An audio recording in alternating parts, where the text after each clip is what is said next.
Students, there are a number of advanced ways to form questions or interrogative sentences in English. You must remember to keep two things in mind while framing questions. You must learn to identify the question posed is a subject question or an object question. 1. Object questions are the most common type. WH words are used commonly in such questions. On the other hand, subject questions are used to ask who or which person does something. The answer to such a question would be a person, who, or the subject. Next, we learn how to frame a question. We are going to use a simple formula that works for asking questions. Let's see what it is and how it works. Here, QU stands for question words. You can use WH words. A stands for auxiliary verb, S stands for subject in the sentence, M stands for main verb in the sentence. Students, make sure you apply this formula to frame these questions. Let's consider an example. In the example given on the screen, the phrase "in a factory" has been highlighted. You need to frame a question so as to get the highlighted section as the answer. Here, the QU or WH word "where" can be used since the underlined part refers to a place. Next, we add A, the auxiliary, do, since work is in simple present tense. This is followed by the subject, you, and the main verb in the sentence, work.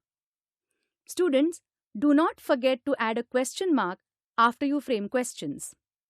In the two other examples on the screen, the QUASM formula is followed to frame questions. Next, we move on to types of question. There are two types of question, namely the yes-no type and WH type. Let's first start off with WH questions.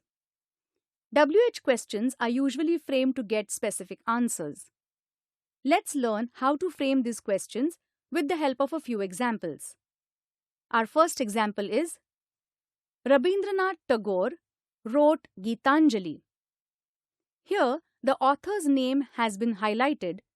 Let's start off with the QU or the question word, that is, who.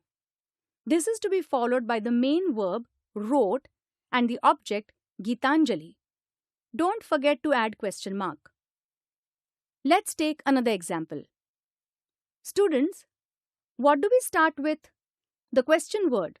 Now the helping verb, subject, and object from the sentence. Time for one more example. Here, the underlined section is the reason why Samruddhi missed the bus. Thus, our question word would be why. We know this is to be followed by the helping auxiliary verb and the subject. Now that we have included these, let's add the main verb and the object to frame the question correctly. So, why did Samruddhi miss the bus? Is our question. Next, we'll be dealing with formation of yes-no question. The answers to such questions is either a yes or a no. Thus, they are referred to as yes-no questions. Here again, we use an easy formula, a special word order to frame such questions. Thus, we have verb followed by the subject and object. Let's take up a few examples.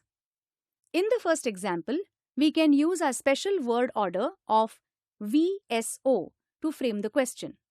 Similarly, in the second example, the yes-no question for this statement would be, is she intelligent? Let's look at a few rules to be followed while framing questions. Firstly, if the main verb is in to be form, then a simple question can be framed by inverting the subject and the verb. Secondly, if helping verbs are used, simply invert the subject and the helping verb. Here, will is the helping verb and he is the subject. Let's swap the two to frame the question. If the sentence only has main verbs, then we need to be extra careful. In this case, remember to use do, does when the main verb is in present tense. Use did when the main verb is in past tense. Remember to add the main verb in its base form in both the tenses. In this example, the verb is in simple present tense. Thus, we add the auxiliary do. This, of course, is followed by the subject, main verb, and object. Let us take up another sentence. Here, since the verb is in S form, present tense, we can use does. Note that the verb now has been written in base form. In next example, the verb is in simple past tense. Thus, we start off the question with did and by putting the main verb discovered in its base form. With these rules, you can attempt the exercises on your own.